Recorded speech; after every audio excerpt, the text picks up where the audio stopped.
Imagine un homme qui fait jaillir des éclairs de ses mains. Non pas par magie, mais par science. Cet homme s'appelle Nikola Tesla. Et sans lui, ton quotidien serait très différent. Tesla naît en 1856, dans un village de l'Empire d'Autriche, aujourd'hui en Croatie. Très tôt, il a une particularité, une mémoire presque photographique, et des idées qui lui arrivent comme des visions. Il peut voir une machine dans sa tête, la faire tourner mentalement, repérer les défauts, puis la construire sans plan.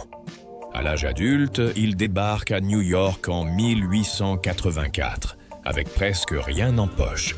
Il va travailler pour Thomas Edison. Edison défend le courant continu, pratique sur de courtes distances. Tesla, lui, croit au courant alternatif, plus efficace pour transporter l'électricité loin avec moins de pertes. Et là, c'est la fameuse guerre des courants. Edison mène une campagne agressive pour discréditer l'alternatif, parfois de façon sinistre, en le présentant comme dangereux. Tesla, lui, s'allie au camp de George Westinghouse. Ensemble, ils finissent par gagner. L'alternatif devient la norme.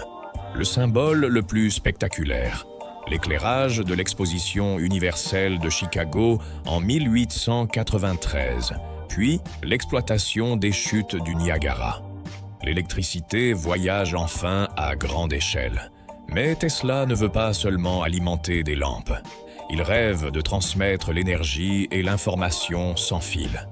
Il invente la bobine Tesla, qui crée des hautes tensions et des arcs électriques impressionnants. Il fait des démonstrations publiques qui ressemblent à des tours de sorciers. Ampoules allumées à distance, éclairs contrôlés, ondes invisibles. Le problème ? Tesla pense comme un visionnaire, dans un monde qui finance surtout ce qui rapporte vite.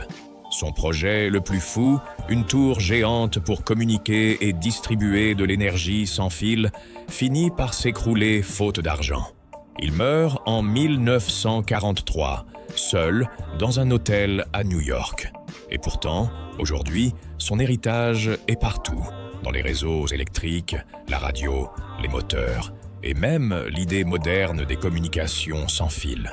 Alors, la vraie question n'est peut-être pas « Tesla était-il un génie ?»